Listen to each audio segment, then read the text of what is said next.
자, 오늘의 말씀은 주의 말씀은 등불과 길의 빛이라는 주제로 오늘 말씀을 전하고자 합니다. 시편 119편은 여러분도 알다시피 176절이라고 하는 긴 절로 이루어져 있으며 시편 150편은 시편 중에서 가장 긴 구절을 가지고 있는 시편이라 할 수 있습니다. 이 시편은 하나님의 말씀을 삶의 표대로 삼고 거룩하고 정직한 삶을 살아가야 함을 교훈하고 있습니다.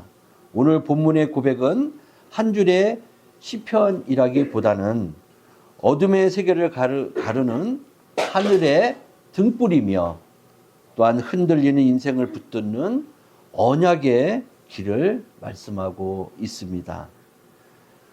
오늘 본문에서 사용된 말씀을 간략하게 정리해 보면 첫째로는 말씀은이라는 말씀이 있습니다. 단순한 단어가 아니라 선포와 사건을 일으키는 말의 성격을 지니고 있습니다. 하나님의 말씀을 현실로 규정하고 창조하며 또한 언약을 세우고 심판과 구원을 수행하는 뜻을 가지고 있는 그런 말씀이기도 합니다.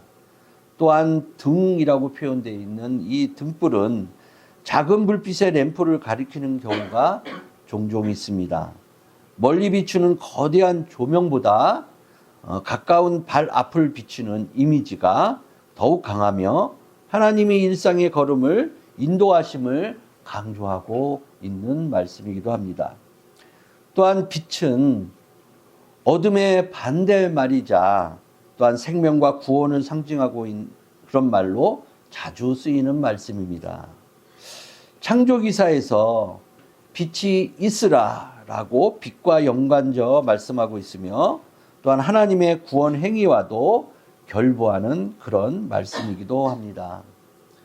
또한 길은 단지 물리적인 길뿐만 아니라 삶의 방식, 방향, 또한 도덕적 경로를 뜻하기도 합니다. 말씀은 행위의 윤리를 기준하면서 하나님께 향하는 순례의 방향을 정하는 그런 말씀이기도 합니다. 이런 네 가지의 말씀을 중심으로 오늘 말씀을 전하고자 합니다. 우리는 매일매일 길 위에 서 있다고 할 수 있습니다. 누구나 어디론가 걷고 있으나 그 누구도 스스로 그 길의 끝을 다 알지 못하며 무작정 걷고 있다라고 할 수 있을 것입니다. 밝은 대낮처럼 보이는 순간에도 마음의 어느 깊은 곳에서는 종종 어두운 밤처럼 캄캄한 경우가 있고 또한 웃고 있는 얼굴 아래서도 방향을 잃은 두려움과 외로움에 숨어 있는 경우가 많이 존재합니다. 사람들은 누구나 새해를 맞이하면 새로운 계획과 희망을 세우게 됩니다. 더 나은 미래라는 이름 속에서 기대와 꿈을 꾸며 계획을 세우고 다른 사람의 시선을 의식하며 거울에 비친 모습이 진실인 양 바라보기도 하며 내 마음의 소리라는 파도에 몸을 싣고 세월의 흐름 속에 어디론가 한없이 흘러가는 인생을 살아가고 있다라고 할 것입니다. 그러나 내 마음의 파도는 길이 아니라는 것이고 또한 내가 비친 거울은 빛이 아니며 기대와 꿈은 등불이 아니라는 것입니다. 그 모든 것은 바람과 같이 붙잡는 순간 어디론가 사라지고 말게 되고 의지하는 순간 내 마음의 의지와는 상관없이 다른 것으로 변하곤 합니다. 그러므로 우리 그리스도인들에게 가장 절실한 것은 길을 바르게 걷는 은혜의 힘에 있어야 한다는 것입니다.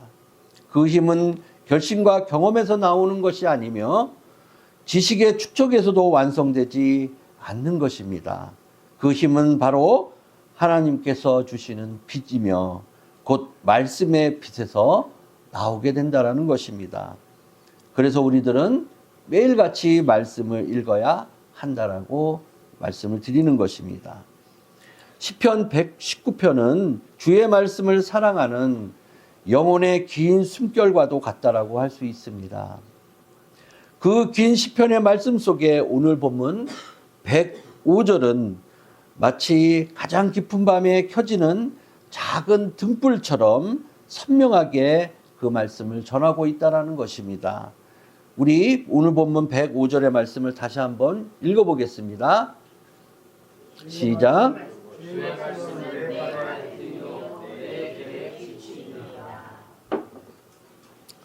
네, 여기에서 등은 멀리 비추는 등이 아니라 손에 들고 한 걸음 한 걸음 비추는, 앞을 비추는 작은 등불 이미지에 있다라고 할 수 있습니다.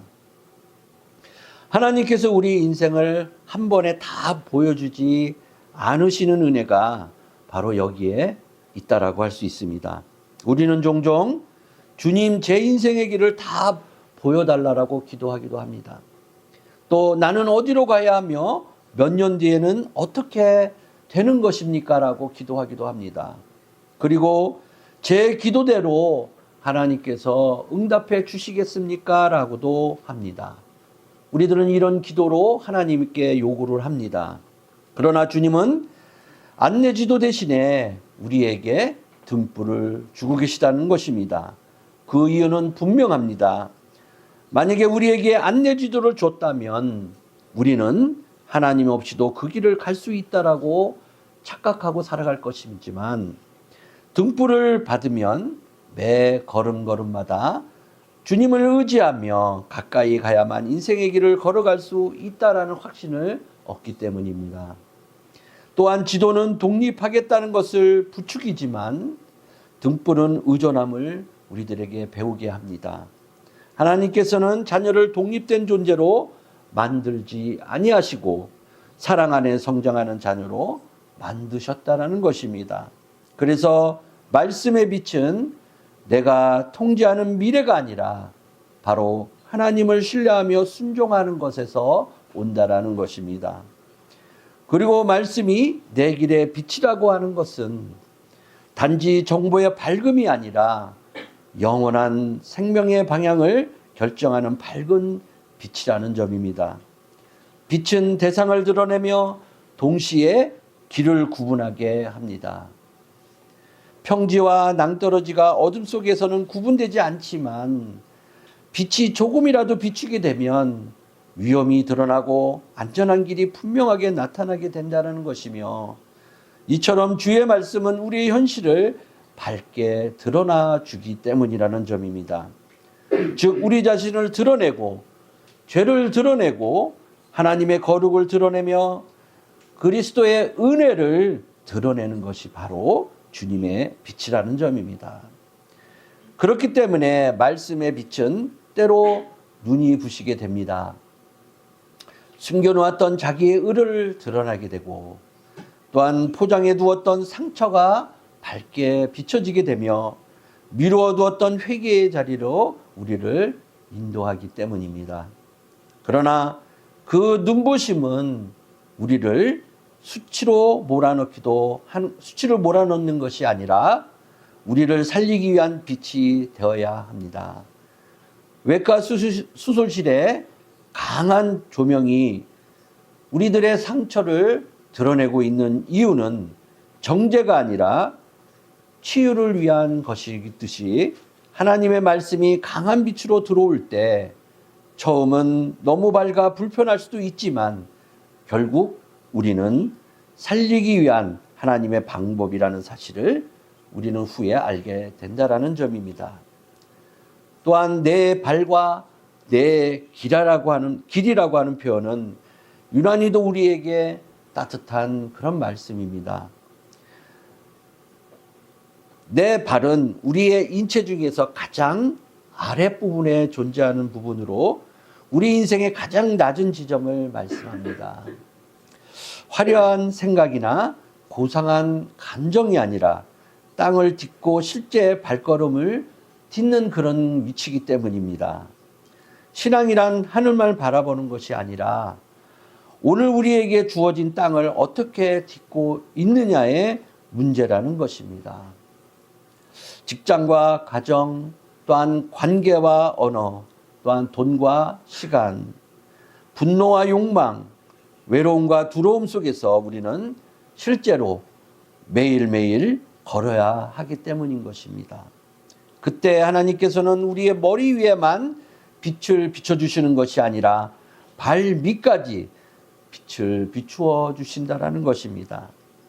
거창한 계획만이 아니라 사소하게 보이는 선택 하나에도 말씀은 빛이 되어 우리에게 밝게 비춰주게 됩니다. 하나님께서는 성도의 신앙을 허공에 그냥 내버려 두는 것이 아니고 삶의 바닥인 발 아래에 심고 계신다라는 점입니다. 이런 말씀의 빛을 이해하려면 먼저 우리가 왜 어둠에 있는지를 정확하게 알아야만 합니다. 성경이 말하는 어둠은 단지 무지의 상태가 아니라 우리들의 죄의 상태를 말씀하고 있기 때문입니다.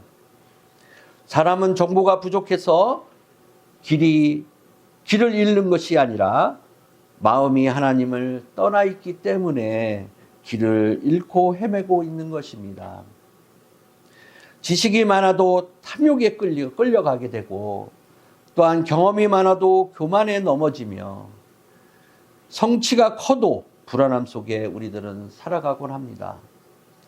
사람이 가지고 있는 죄는 눈을 흐리게 하고 욕망의 방향을 비틀게 하며 두려움은 내 걸음을 망가뜨리고 있습니다. 그래서 인간이 스스로 자기 길에 빛이 되려 할수록 결국 더욱 깊은 어둠의 수렁 속으로 빠져들게 된다라는 것입니다. 자기의 의의 등불은 바람에 점점 꺼져가고 세상의 성공은 어두운 밤을 이기지 못하며 감정의 불꽃은 잠깐 타오르다가 죄가 되고 말기 때문입니다. 이런 상황에서 하나님께서 주시는 말씀의 등불은 단지 유익한 조언이 아니라 죽음에서 생명으로 옮겨지는 하나님의 은혜의 수단이라는 점입니다. 하나님의 말씀은 창조하셨고 하나님은 말씀으로 창조하셨고 말씀으로 구원을 하셨습니다. 하나님께서는 빛이 있으라 말씀하셨고 빛이 이 세상에 있게 되었습니다. 그리고 구원의 역사에서도 빛을 말씀하셨습니다. 복음은 자기 노력으로 밝혀지는 등불이 아니라 바로 하나님이 켜주시는 빛이라는 점입니다. 그러므로 성도분들이 말씀 앞에 설 때 가장 먼저 배워야 할 태도는 겸손이며 말씀은 우리가 다루는 도구가 아니라 우리를 다루는 하나님의 주권이라는 것을 먼저 알고 배워야 한다는 점입니다.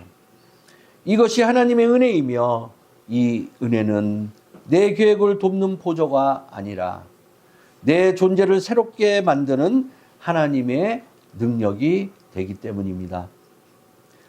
또한 말씀의 빛이 길을 밝힌다는 뜻은 결국 그 빛이 우리를 그리스도께로 인도한다는 뜻이 됩니다. 성경의 모든 빛은 한 분의 빛을 향하고 있습니다. 즉 예수 그리스도는 세상의 빛이 되신다는 것이며 그분이 이 세상에 오심은 어둠이 몰아 나갔고 그분을 따르는 자는 생명의 빛을 얻게 되었다라는 것입니다. 따라서 오늘 본문의 말씀은 그리스도를 향한 갈망의 등불과 내 길에 빛을 나타내며 이 말씀 속에서 그리스도의 음성이 들리고 밝은 빛이 담겨 있는 것을 여러분들은 오늘 알아야만 합니다. 주님은 말씀이 육신이 되어 우리 가운데 거하시고 계십니다. 그리스도는 단지 성경에서 말씀하는 대상이 아니라 성경을 열어 우리를 살리는 주체라는 것입니다. 그러므로 말씀의 빛을 우리가 받는다는 것은 곧 그리스도의 빛 아래로 우리가 들어간다는 것을 말씀하고 있는 것이고 그 빛 아래로 들어가면 길이 단지 완전해지는 것이 아니라 우리가 나아갈 길의 목적으로 바뀌게 된다라는 점입니다. 우리는 단지 행복을 위해 걷는 사람들이 아니라 하나님을 영화롭게 하고 그분을 영원토록 즐거워하기 위해 걷는 사람이 되어야만 하는 것입니다. 여러분, 이 빛은 우리에게 무엇을 비추고 있다라고 생각하십니까? 가장 먼저는 하나님이 누구인지를 빛으로 비추게 됩니다. 우리 시대의 가장 깊은 혼란은 길을 몰라서가 아니라 하나님을 가볍게 여겨서 생기는 혼란에서 온다라는 점입니다. 우리들의 마음에서 하나님이 크고 두렵고도 달콤한 분이라는 사실이 지워지면 사람은 작은 것에 휘둘리게 됩니다. 따라서 말씀은 하나님의 거룩하심을 나타내는데 이 거룩함은 우리에게 두 가지를 동시에 배우게 합니다. 하나는 경외입니다. 이 경외는 하나님을 진정으로 존경하는 마음으로 두려워하고 조심스럽게 대하는 태도를 의미합니다. 이에 하나님은 우리의 친구가 되지만 결코 가벼운 동료는 아니라는 점을 강조하는 것입니다. 다른 하나는 하나님의 위로라고 할 것입니다. 고린도후서 1장 3절로 4절의 말씀은 이렇게 말씀합니다. 찬송하리로다. 그는 우리 주 예수 그리스도의 하나님이시요 자비의 아버지시요 모든 위로의 하나님이시며 우리의 모든 환난 중에서 우리를 위로하사 우리로 하여금 하나님께 받는 위로로서 모든 환난 중에 있는 자들을 능히 위로하게 하시는 이시로다 라고 말씀합니다. 이 말씀처럼 모든 환난 중에서 우리를 건져주시는 분이시고 또한 말씀과 기도를 통해 평안과 힘을 우리에게 주시는 완전한 사랑을 이루시는 하나님을 말씀하고 있으며 또한 하나님이 거룩하시기에 그분의 약속은 더럽혀지지 않는다라는 것입니다. 사람의 사랑은 변할 수 있어도 하나님의 언약은 결코 변하지 않는 것이며 사람의 마음은 흔들려도 하나님의 성실하심은 흔들리지 않는다라는 것입니다. 그러므로 말씀의 거룩은 우리를 떨게 하면서도 우리를 지속적으로 붙들고 계신다라는 점입니다. 또한 말씀은 우리의 자신의 내면을 비추고 있습니다. 우리는 자주 자신을 오해합니다. 어떤 사람들은 자신을 과대평가하고 어떤 사람들은 자신을 과소평가합니다. 과대평가하는 사람은 교만으로 무너지게 돼 있고 과소평가하는 사람은 절망으로 주저앉게 되는 현실을 봅니다. 이에 대해 주의 말씀은 우리를 죄인으로 가르칩니다. 그러므로 교만은 설 자리가 없는 것이고 우리를 하나님의 형상으로 지음받고 그리스도 안에서 값주고 사신 존재라고 말씀하고 있기에 절망 또한 설 자리가 없다라는 것입니다. 따라서 말씀의 빛은 이 교만과 절망의 극단을 동시에 깨뜨리는 그런 능력이 있다라는 점입니다. 죄인임을 아는 겸손과 사랑받는 자임을 아는 담대함에 서는 자리, 그 자리가 복음의 자리라는 것이며 주의 말씀의 빛은 우리를 그 복음의 자리로 인도하고 있다라는 점입니다. 또한 주의 말씀은 우리의 나아갈 길을 비추게 됩니다. 성도에게 길은 단지 직업의 경로나 또한 재정의 경로, 관계의 경로가 아닌 것입니다. 이 길은 하늘 본향을 향해 걷는 순례의 길이기 때문입니다. 그래서 말씀의 빛은 때로는 세상의 상식과 다른 방향을 보여주게 됩니다. 세상은 더 많이 가지라고 말을 하지만 말씀은 만족만을 가르칩니다. 세상은 복수하라고 말을 하지만 말씀은 용서로 말씀하고 있습니다. 세상은 자신을 드러내라고 말을 하지만 말씀은 자신을 부인하고 십자가를 지라고 말씀하고 있습니다. 세상은 안전을 최우선으로 삼으라고 말을 하지만 말씀은 하나님께 대한 순종을 최우선으로 세우라라고 말씀하고 있습니다. 이때 성도 마음에는 정말 이 말이 또한 이 길이 맞습니까? 또한 이렇게 살면 손해가 아닙니까? 라는 질문을 하게 될 수도 있습니다.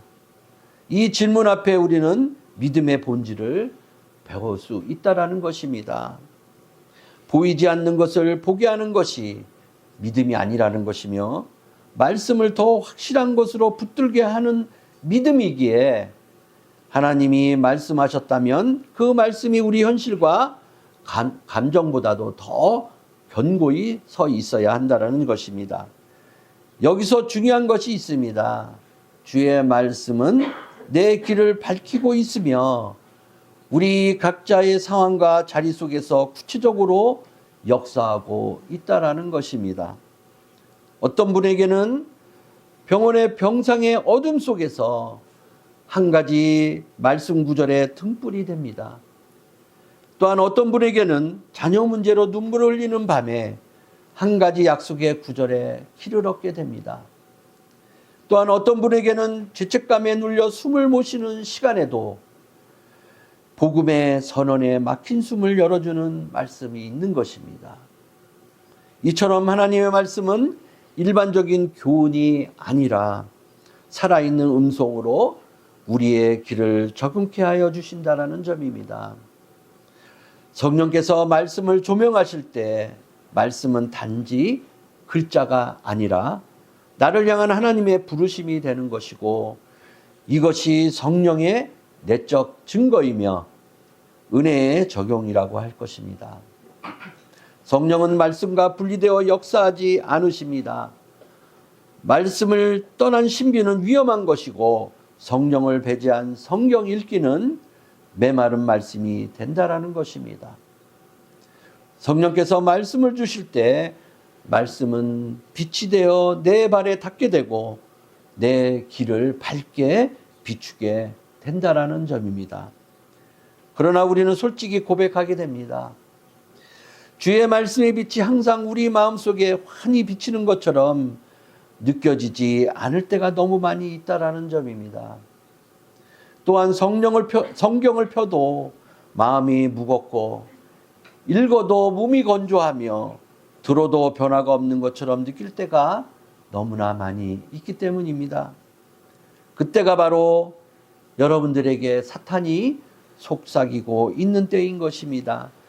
사탄은 우리 귀에 소용없다, 너는 변하지 않는다, 하나님은 너를 잊었다라고 지속적으로 속삭이고 있기 때문입니다. 그러나 그 속삭임은 거짓이라는 걸 여러분들이 너무나도 잘 알고 있습니다. 하나님의 등불은 작은 불꽃이지만 이 작은 불꽃이 어둠을 이기고 있는 것이며 주의 말씀의 능력은 우리의 감정의 온도에 달려있는 것이 아니라 주의 말씀이 살아있고 움직이는 능력에 있다라는 점입니다.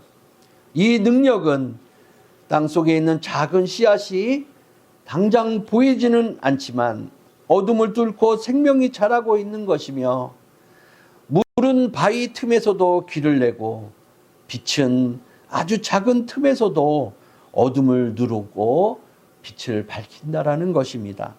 따라서 말씀 앞에서 중요한 것은 우리들의 감각이 아니라 신실함이기에 오늘도 등불을 들고 한 걸음 한 걸음 걷는 것, 그것이 믿음의 길을 걸어가는 우리의 바른 발걸음이 된다라는 것을 말씀드립니다.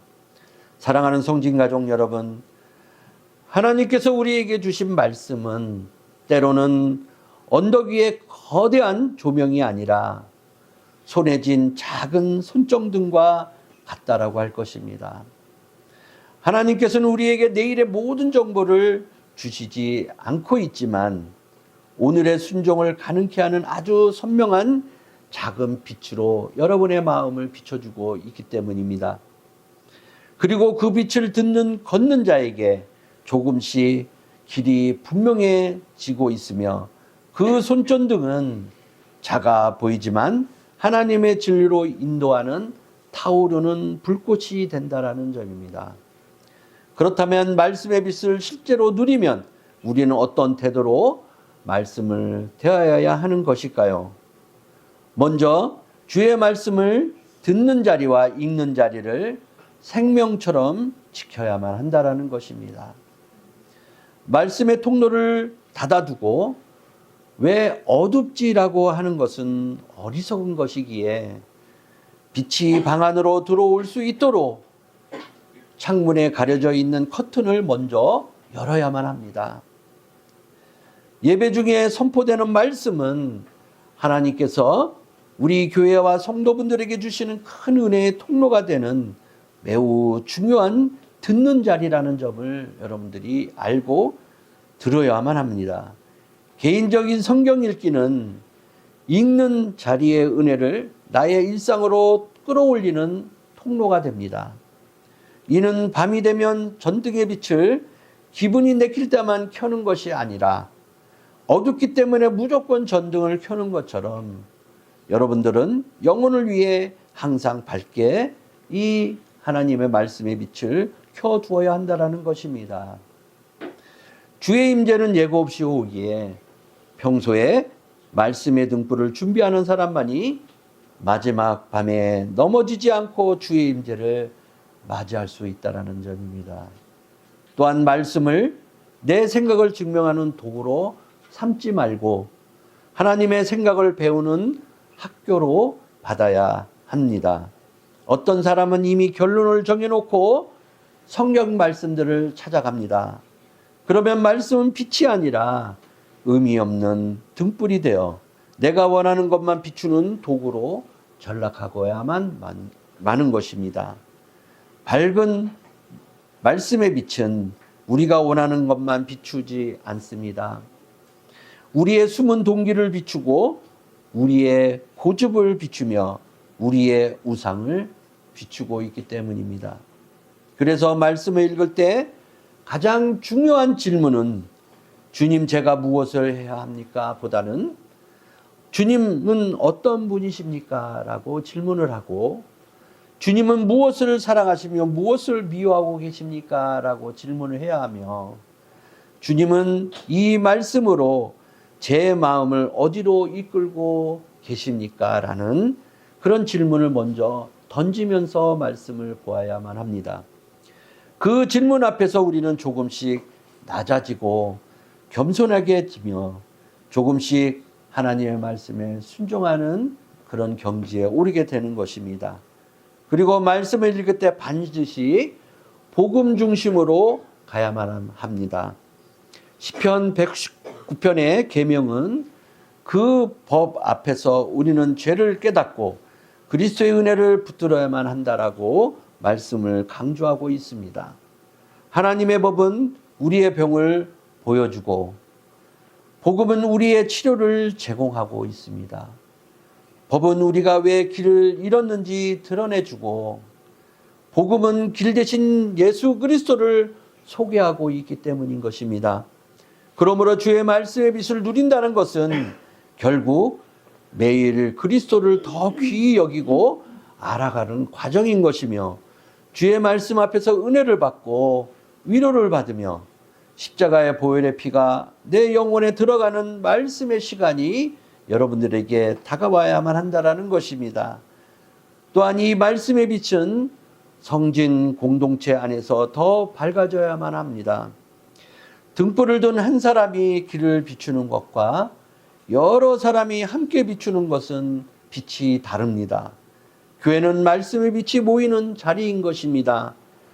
설교를 통해 성도의 교제를 통해 권면을 통해 우리는 서로의 길을 돕는 자리에 서 있어야만 하는 것입니다.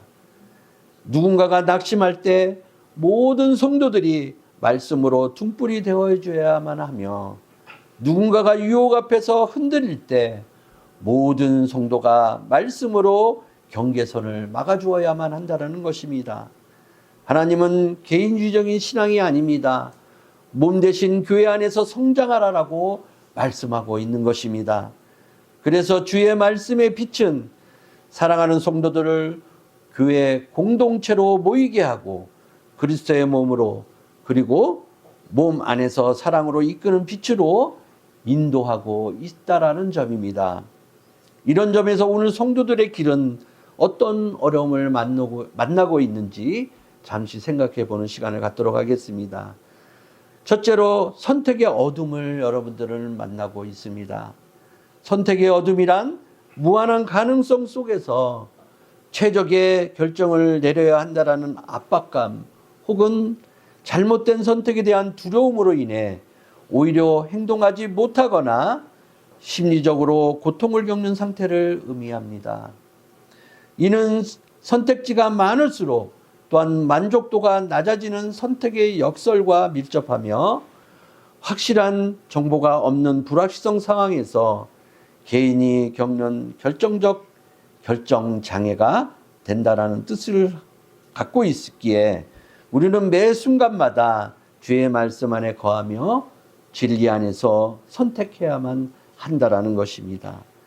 두 번째로는 고난의 어둠을 여러분들은 만나게 됩니다. 고난은 그 속에서 하나님을 보게 하는 빛이 됩니다. 하나님은 고난은 우연이 아니며 하나님의 손에서 벗어나지 않았다라고 하는 섭리가 그 고난 속에 있습니다. 이 고난의 섭리는 냉혹한 운명이 아니라 아버지의 손길이 작용하고 있는 것이며, 우리는 때로 이해할 수 없지만 하나님은 실수하지 않으시는 분이라는 것과, 또한 그 섭리의 중심에는 언제나 그리스도의 십자가가 서 있다라는 것을 말씀하고 있는 것입니다. 하나님은 가장 어두운 사건, 곧 십자가의 죽음을 통해 가장 밝은 구원을 이루셨던 분입니다. 말씀의 빛은 고난의 의미를 완전히 해명해 주지 않는 때도 있지만 고난 속에서도 하나님이 선하심을 붙들게 하고 있습니다. 그 붙들려야만이 우리는 넘어지지 않게 하는 등불이 된다라는 점입니다. 셋째로는 죄책감과 유혹의 어둠을 여러분들은 만나게 됩니다. 우리는 수시로 넘어집니다. 때로는 같은 자리에서 또 넘어집니다. 그때는 우리는 자신을 미워하거나 아예 포기하고 싶어질 때가 많이 있을 것입니다. 그러나 말씀의 빛은 자기 혐오의 길로, 방종의 길로 가는 것을 막습니다. 그리고 회개의 길을 우리에게 밝게 비추어 준다라는 것입니다. 회개는 스스로를 때려 눕히는 행위가 아니라 하나님께 돌아오는 행위인 것입니다. 돌아갈 수 있는 이유는 단 하나, 그리스도께서 이미 우리를 위해 그 길을 만들어 내셨기 때문인 것입니다. 십자가는 돌아오는 길이며 부활은 다시 걸을 힘을 주는 것입니다. 성도는 넘어졌을 때 자신을 증명하려 하지 말고 그리스도의 은혜를 붙들어야만 합니다. 말씀의 빛을 이렇게 붙들어야만 하는 것입니다. 또한 하나님께서는 이렇게 말씀합니다. 너의 의는 내가 아니다. 너의 의는 그리스도다. 그러니 일어나라. 다시 빛 가운데로 돌아오라 라고, 걸어가라 라고 말씀하고 있는 것입니다. 이 복음의 선언이 우리 발에 등불이 되어야만 합니다. 사랑하는 성진가족 여러분, 주의 말씀 앞에서 우리는 우리의 마음을 모아야만 합니다. 우리에게 정말 필요한 것은 더 많은 확신의 감정이 아니라 더 깊은 말씀의 빛이어야만 합니다.